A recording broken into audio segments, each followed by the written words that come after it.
Count us down, folks. Welcome to another shining edition of Missouri Swagger. This is episode 12, I believe. I'm Dennis Hopeless. And I am Cullen Button. Like it or not. I don't right now. I'm in the middle of I call it script apocalypse, Dennis. This is the craziest deadline that I've ever heard of.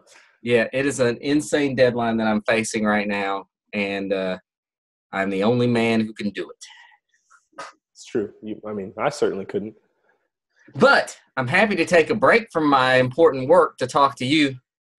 Right? Well, always, because I'm a delight. So yesterday was World Mental Health Day. Yes. And I'm having a week coming off the heels of a fantastic New York Comic-Con where it was great to see everyone. And I completely exhausted my body and mind and set up a bunch of new projects and had all sorts of exciting things happen. This week is kind of weird and taxing personally. And yesterday is World Mental Health Day, so I feel like we should talk about mental health. Yeah, I mean, we had originally said we were going to talk about process a little bit, but I think maybe this is a little more important. So let's we'll talk about process some other time. People hear about how we write comic books too much anyway. Well, I think next week we ought to do two because we skipped to the New York week and we haven't done two in a while. So it's not my fault we skipped New York. You were in New York. I know. I thought about shooting, but it's so loud and there's so much white noise in there when I had a seat or wasn't busy. Right. I felt like it was just going to sound bad. So anyway, sorry about that. Sorry we missed last week. But yeah, so mental health. I think there's nothing more Missouri than crazy and brain. And I think we all are. At least all of the people that I know, and most of them are in Missouri. So yes, I would agree. I think first of all, I think this is a complex topic you've picked for us today, Dennis, and that's good because if there's one person you want to discuss a complex topic with, it's me. Well, we're going to talk about our own personal relationship to this stuff. And I'm not being flip when I say crazy. Like I think everybody's crazy. We're all broken in different ways. And I want to talk about my own relationship with all this stuff. I'm not going to get into too many of the details, but I had a pretty tumultuous personal life the last couple of years where a lot of things changed and a lot of stuff is difficult. And I believe in therapy. I believe in self-care. I believe in talking stuff out. I have lots of friends and a therapist who I can go to help me through stuff. But the bad thing is a lot of times, especially with depression and when you're kind of in a dark place and overwhelmed by life, the hardest thing in the world to do is convince yourself that there's another thing you need to do in a day. Yes. And sometimes it makes it hard to get through it. So I spent a good few months last year extremely depressed and not realizing it because I've got little kids that I love. When I'm with my kids, I'm happy. And when I'm lost in a script and in the zone, I'm happy. And when I'm hanging out with my friends or when I was out with my girlfriend, I was in a good place and everything was fine. And then I would get overwhelmed because I wouldn't hit my deadline for that day and I'd be alone in the chair and it'd feel like I could never write another word.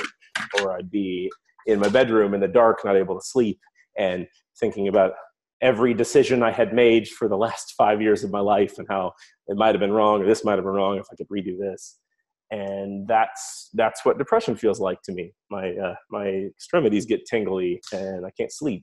And I spiral through all of these questions and thoughts about where I am and where I'm going. And I wish that I had figured that out a little bit sooner and gotten more help because this week kind of sucks. I've got weird stuff going on, but I'm in a much better place in general. So I'm dealing with it a lot better. And I have, I have a lot of things in place to help me. And I wish I'd had that last year. So I just want to say, if you're feeling down, if you're in a bad place, you should get help, talk to friends, do things that are good for your brain, which we'll talk more about that in a minute because I'm going to let you go. I've been talking for a minute. I think you're absolutely right. I think it's, one of the great tricks of dealing with, depression and anxiety is that it fools you into thinking either you're not dealing with it, or that you shouldn't be dealing with it. Look, I've dealt with depression and anxiety essentially all my life. And I just never, sometimes I just thought, well, I'm just a down person. I'm just, I'm just bummed out a lot. Right. But, here I am in my current position in life. I'm married to a woman I love dearly. I have an amazing kid. I'm doing the things that I always wanted to do professionally. This is, I do the stuff I've always wanted to do. Right. So up here, I tell myself, well, there's no way I can, you shouldn't be, there's nothing that should make you sad now. Everything should be awesome. Right.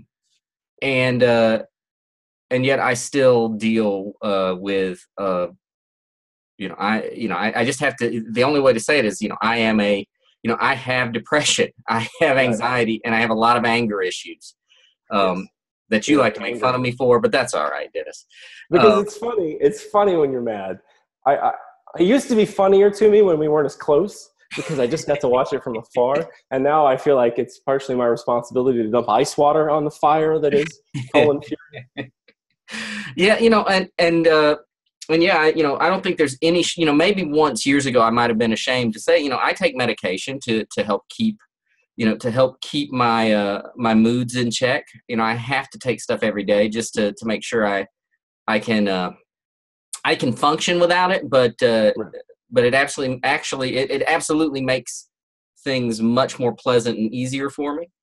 And we talked for years now, and I remember when you started seeing a therapist, and you actually helped convince me to start seeing a therapist, and it helped. It helped just having someone to. First of all, the therapy helped because it helped having someone to talk to. But talking to you about these things helps too, because I think something that people need that are dealing with these things, I hope they realize, is that they're not alone, and that. You said it earlier, everybody's crazy. And it's absolutely true. Everybody deals with these things to some degree. To some degree. Some of us, it's a little more extreme, and some of us, are, handle it. Maybe it looks like they're handling it better, at least from the outside in, but even that's deceptive to think this person looks like they've got it all together, because that's more often than not, that's not the case. Right. Exactly. Yeah. And I, like me personally, I've always had anxiety issues, and anxiety, it makes me procrastinate. It forces me to overthink things. It gets in my way, personally and professionally a lot. I have not dealt with depression until recently. I probably have been depressed in the past, but that was new. That just like that despair that you can't get out of, where every time you're alone, your brain just spirals through everything. Like I'd never gone through that before. And it felt so overwhelming and so crushing when it was happening. And then it would go away completely whenever I was distracted by something. And it was like, oh, I'm fine now. And I would convince myself in the middle of the day, like, well, that's over with. And then, I'm okay. You're alone for half an hour. I was just having a bout of sadness. Right, exactly. And then, you're alone for an hour or a day or two, and then it comes back. And yeah, talking about it helps a lot for me. Talking about it to my friends. The nice thing about a therapist is they have no agenda. They have they're just there to listen to what you've got to say and help you process it. And it has no effect on them. They don't care what you do with it necessarily, as long as it's helpful. And that's a big thing. Yeah, that took a little getting used to for me. And I'm not currently seeing a therapist, but when I was, it took some getting used to the fact that they, that they're really there to be sounding boards more than anything. And I really wanted this person, as I sat down, like the first day, I was like, all right, I'm paying you, fix me, tell me what I need to know to make this go away. And that's not really what their purpose is, although that's what I still desperately want someone to fix me. Right. Well, I had a breakthrough or whatever. This is what it felt like to me in the spring. And that is after going to this same therapist off and on for, I don't know, a year and a half. And this woman would explore whatever stuff my brain needed her to explore the whole time. as though that was the most important thing. Like we would talk about whatever it was that was in my nut at that day. And as though it was the most important thing in the world. And then when I finally got through a lot of it and was processing things and was getting to the place where I was getting close to the breakthrough, it got more focused and it got more helpful. And the day, like she didn't fix me, but the day I saw clear of it, like the day that I saw like, oh, my past does not matter as much as my future and I'm fine and I can do all of this stuff. It's like the world got brighter and the air refilled my lungs, and the look on her face, she gave me a high five because she saw it. She's like, oh, you finally see the thing I've been waiting for you to get to, because nobody else can take you there. You have to get there. Right. And I've found there's lots of stuff you can do day to day, like self-care stuff. Like I get up in the morning, I go for a walk, first thing I do. And it's so that I can process all of the shit that's going to be in the way of me doing my job and being a good dad and being, a good friend and all of that stuff. I can process that while listening to loud music by myself, get my blood flowing. And that has made a huge difference. Because before, I would go to the gym. I mean, I try to go to the gym all the time. But if you're on deadline or you've got something else going on, the gym's the first thing to go. So all of my exercise. Yeah, every single time. And we have a very sedentary. Thank goodness I have just built up so much muscle and mass over the time that missing the gym for a week or two doesn't really affect me in any way. So no one doesn't. You're like, somehow you just stay a perfect human no matter what happens. Perfect shape. But yeah, we have a sedentary job where we sit here and, it can take longer than you expect. It almost always does take longer than you expect. So you don't go to the gym. Well, you do that a couple days in a row, a couple weeks in a row, a couple months in a row, you're not getting any exercise. And that, for me at least, that's really bad for my brain chemistry. Yeah. So now I get some exercise. It may not make my love handles getting smaller, but it's keeping my brain from getting in that like sad seasonal disaffected disorder or whatever place that it can go to. And that's helped a lot. I also make it a point not to be alone in my apartment for more than 3 days in a row. So on the weekends when I don't have my kids, if I don't have plans, I make plans, or I will call someone to go do something, because you can really fall into at least I can really fall into a black hole if I'm just on my couch watching Food Network for 3 days in a row, thinking about stuff. It's good to go out and remember that people like you and that there's stuff out in the world to do, and that whatever it is that's on your mind or going on that's hard or overwhelming, that's not the whole world. Yeah, I think for me, similar things. I like to when I am going to the gym and doing something, because look, mental health and physical health are linked. There is a connection there between the two, and that's why getting rest is important. And that's why, for me, I know when I'm not sleeping, I'm more prone to these bouts of crushing, soul crushing depression. But yeah, exercising, just like you said, getting out and walking, it's a great time to clear your head a little bit. I've been toying with the idea of trying to do some meditation every day, but I'm not apparently good at that, because it seems like I'm not doing anything, at least, and that bugs me, but I'm trying to pick that up. I started this process recently, which is called Level 10 Life, where you kind of map out these 10 areas of your life and you rank yourself, and then you list the things you have to do to level up in those areas. And I'm not going to go into where my area is ranked, but you rank you're yourself. Like 9s across the board, right? So you're just trying to get to the. No, I'm awful. my rankings are terrible in my own estimation. But I'm, it's nice for me to list things that I think will help improve not only my life, but the lives of people around me and the people I interact with. And focusing on those things helps me a little bit too. But no 9s anywhere. I'm pretty much just a 9. Like if I had to describe myself as a person, it would be a 9, maybe 9.5. Yes, so, this is a different side of mental health. This is delusion. You're now in full on delusion mode. Another thing that I have found, coming out of, like I said, I'm in a pretty good place mentally. This week sucks, but I'm in a pretty good place mentally relative to where I have been. And I'm trying to remember how nice it was when someone reached out to check on me, or to be reminded when I felt like I had no one, that my friends cared about me. So a thing that I have been trying to do is if I'm aware that someone that I care about is going through something that, that could have them in a similar place, or I see somebody and they don't look great. Is this why I get all those late night texts from you saying you up? No, that's just when I want to talk about X-Men. I mean, I've checked in on you before, but it was when I knew something stressful was going on. For the most part, I think you do okay. You also reach out if you need something, which is nice. There are people who don't. Someone, please help me. I need some help. When it's easy to get wrapped up in your own shit, even if you're not in a bad place. And I called Ryan Stegman yesterday, not because I was worried about him, but just because I realized, Ryan Stegman's my good friend, and he's drawing fucking Venom right now, which is the biggest book in the world, and I haven't talked to him in 6 months.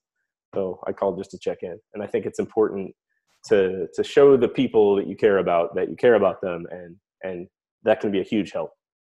Well, that's a good point, and that's going on my list of things that I need to improve, because I know I'm not really good about it. And it's not that I don't care about people. I just sometimes I get this feeling that I'm bothering people. I've told you, we've had this conversation many times. I often feel like I'm bothering people. The nice thing about our relationship is you don't respect me enough to care, so you just bother me first. That's right. Well, no, that's absolutely right. No, but I have issues in that.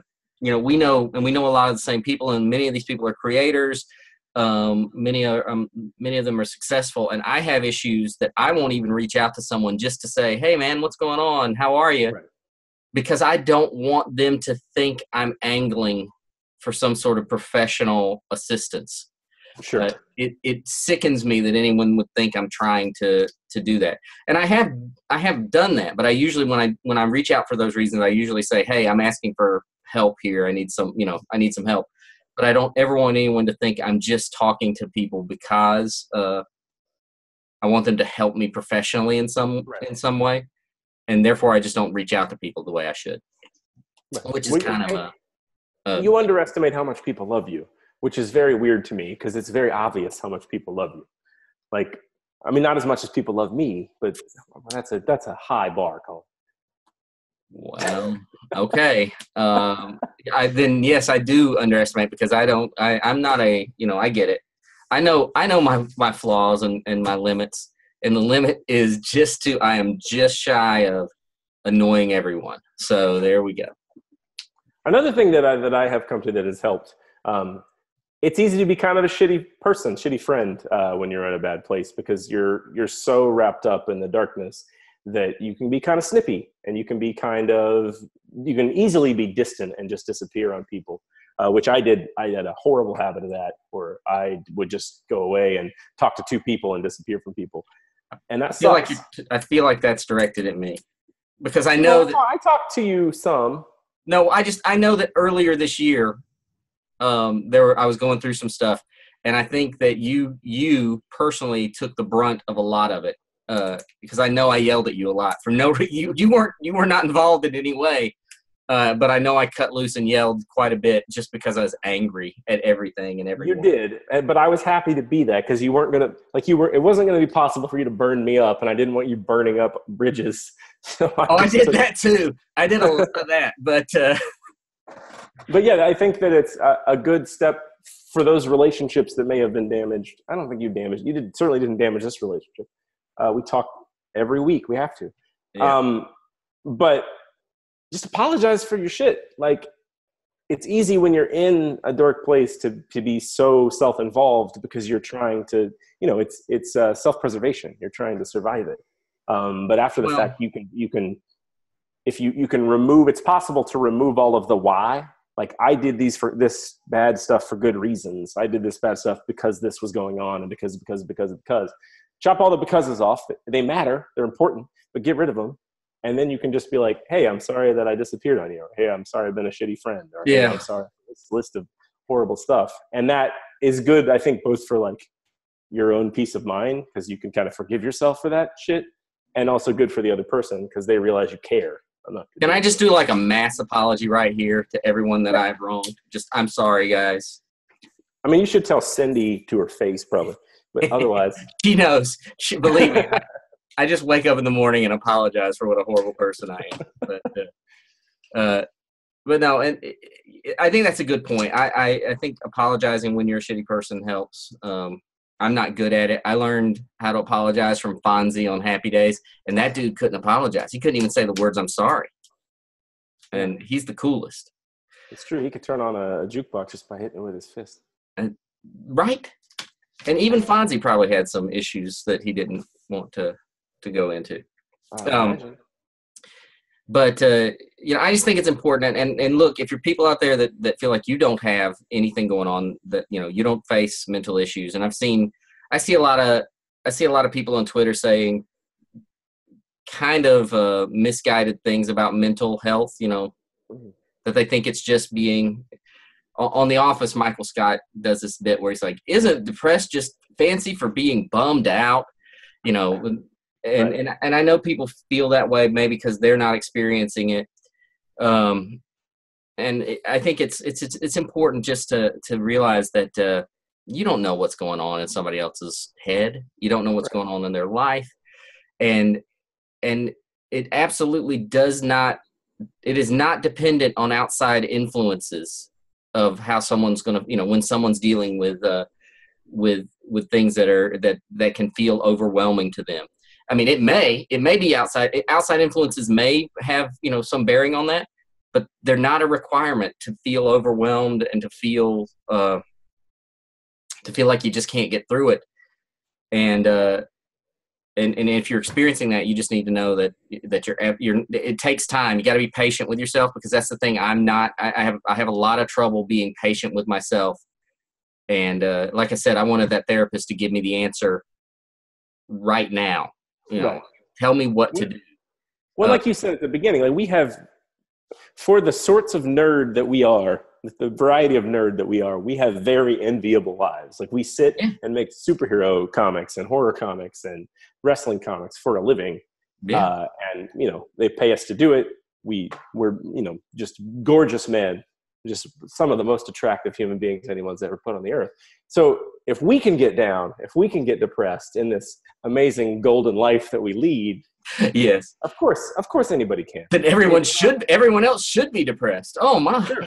Exactly, because they're not living up to the example we're setting. Yeah, I'm joking when I say all of these things. I don't actually think. I think people get it. If they don't, I think they get it. I don't think they do. At CaveCon, my takeaway was, number one, everybody in Springfield, Missouri watches this show, and number two, I am the villain of Missouri Swagger. I've cultivated that on a sub channel, the True Missouri Swagger, and it's just me, and like just talking bad about you and telling all the terrible things you've done. That's good work. But yeah, I think for us, I think it's important just everybody, you're not alone, and don't ever feel, sometimes you're going to feel alone, but understand that it happens, and it does help to talk to other people, whether that's a friend or a therapist or whatever you need to do. Absolutely. Okay, I think we covered World Mental Health Day. I think everybody's feeling better now, right? I think we fixed all of our viewers and listeners. I've been told that no one wants to watch my face, and so some people just listen to this, even if they're watching it on YouTube. They start it, they see us, and then they just listen. I don't believe that. I think they're lying to me. But so we have some viewers and we have some listeners, and we fixed every one of them. Yep, you're all fixed. Thank you. You're welcome. And just remember to name your children after us. Yes. And Cullen has a Missouri Swagger story that will not be insensitive. Going into this, I was worried that I might tell some story that was insensitive to, but it's not. It's just a story about me. But before we get there, Dennis, I do want to say that I'm currently running a Kickstarter for a comic book anthology titled A Passage in Black. It is on Kickstarter right now, and it runs through like the first week in November. But please go check that out. It has a lot of stories in it that are adaptations of my short stories by some very talented writers and artists. It has some new stories by me in it. It has the greatest Kyle Strom cover it has ever been. It has a Kyle Strom cover of me kind of looking bewildered and frightened, which I'm Can you just. throw it up on the video?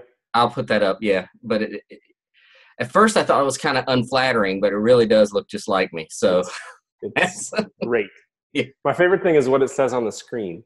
Yes, it has little Easter eggs throughout the image, but yeah, check out the Kickstarter if you haven't yet. We would appreciate your support because it's something I'd like to do. An anthology like this, I'd like to do on an annual basis and bring other creators in and have them, tell their own stories and things like that. Hopefully, this one is successful enough that I can feel comfortable doing that. Yep. Get it. So also my thing. Hold on. Yes. X-Men Season 1, which is one of my favorite things I've ever done. It is the first paid work I ever got paid to do. Jamie McKelvey art, me on story, and it's sort of a retelling of the Stan and Jack era of X-Men, but moved up into closer to a present time and more focused on character development. And it is a thing that the internet loves, thanks to Jay and Miles Explain the X-Men. It is a thing I get asked about at every single con, but it's been out of print forever. And it used to be a $25 hardcover. And now, as of yesterday, they have re-released it as X-Men Uncanny Origins in softcover, in paperback, for I don't remember how much, but it's much cheaper than it was before.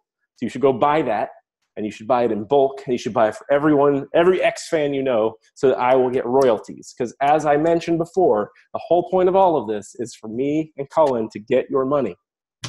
Run out.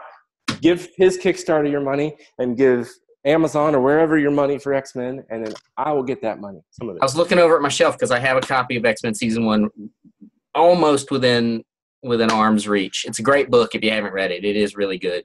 I referred to it a lot in when I was writing X-Men Blue, and it's an awesome book. Go get it. Get it. All right, Swaggerous, Cullen Bunn. All right, so I'm going to tell a story. Most people who know me don't know this about me, but I am terrified of power tools. I can use them. I'm not talking about like a drill, or I'm talking about like wood shop power tools. Like a couple of years ago, I took my son, he was making a car for like the Pinewood Derby, and I took my son to the shop at his school, and I was hoping just to use like a chisel and hammer and make this thing. And no, they wanted us to use the jigsaw and stuff. And I did it, but I broke out in a sweat using this jigsaw. I am mortified by power tools. That has not always been the case. When I was in 9th grade, I was taking industrial arts woodshop class. And I had decided that for my project for the year, I was going to build a glass top coffee table. And I wanted this thing to be, I had it all planned out. I had it, I had all the diagrams. I had it detailed. I had this thing planned. And I bought really cool wood for this coffee table. And the only problem with the wood was that it was strange. All of it was bowed in a weird way. So I had to cut the curved part off of the wood and then plane it to make it smooth. Explain what a planer is for those. Well, so to plane the wood, I used a machine called the joiner. And the joiner is this, it's a table and it has a barrel on it. And this barrel has 3 long blades. And the barrel spins and you run your wood across the joiner and it smooths everything out very quickly and very, very nicely. Now, I took my industrial arts class my first day of class, the teacher says, it is the most dangerous time of the day to be in industrial arts class. Most accidents in industrial arts happen at this time of day. And he said, and this is the most dangerous machine. Here's the joiner. And he said, hopefully most of you won't have to use the joiner because it's a very dangerous machine. And but because of my project and because of the wood that we bought, I had to use the joiner pretty much every day for like weeks. And I was getting really good at using the joiner. I was very proud of myself. I was very confident. I think I walked around with a little more swagger in my steps all day long because I'd get through that day and I was like, hey, I used the joiner. Everybody else, you can't use the joiner the way I can. So one day, I guess what happened was the teacher that night was cleaning the jointer, and when you clean it, you take the blades out and then you put them back in and tighten it back in. And I guess when he cleaned it, he didn't tighten the blade down, one of the blades down on one side well enough. So instead of a flat blade, the blade kicked up, at a small angle. And I was there at school that day, and I was planing my wood. I was going through it. And then at some point, the wood starts kicking. It's like, pap, making this loud snapping noise as I'm running it through. And it kind of kicks and it snaps, and it kicks and it snaps, and it kicks and it snaps. And then all of a sudden, my wood just goes zing, and just the board just shoots across the room, hits the wall on the other side. Everybody stops. My handguard hits the joiner, and then my handguard shoots across the room, hits the wall. Everybody looks, shock and awe. And I stepped back from the joiner. I'm like, oh, man, that was super embarrassing. My wood just went flying across the room. That's awful. Everybody's going to make fun of me for almost killing someone with a piece of wood. And as I'm thinking that, and I look down, and I see that my shoes are just covered, and my shoes and my pants legs are covered in blood. I mean, just solid red. And I look over at my hand. I raise my hand up, and I see that my hand is just gore. It's just a mask of red. And what was really horrible about it was the joiner had planed all the skin from my hand. And the skin from my hand was hanging like a glove off the bottom of my hand, off the bottom of my hand, sort of waving there. And I remember I grabbed my hand and stopped it from bleeding because I was in no pain whatsoever. But I grabbed my hand to stop it from bleeding. I looked over at my teacher with this look of shock and horror on my face, and he grabbed me and he yanked me out.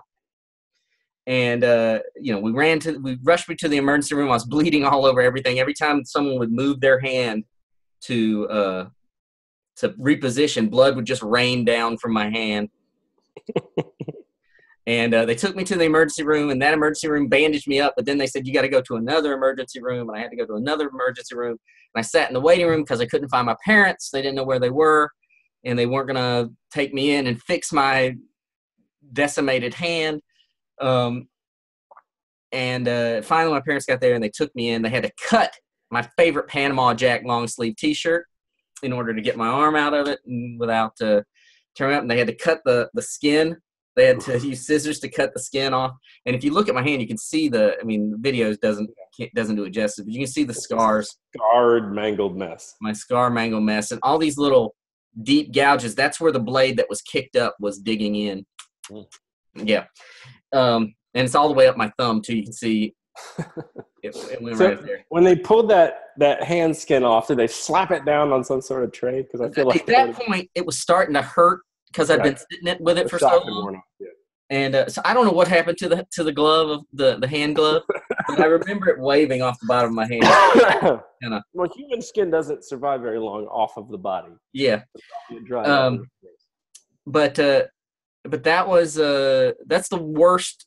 I don't know if it's the worst I've ever been hurt, but it's probably it's probably closest to being the worst I've ever been hurt. And that's why I'm scared of power tools to this day. I would rather use a handsaw than like an electric saw anytime, just because I'm scared something's going to happen. It's gonna backlash on me, and I'm gonna get killed. Something on maximum overdrive. The power tools are out to get me.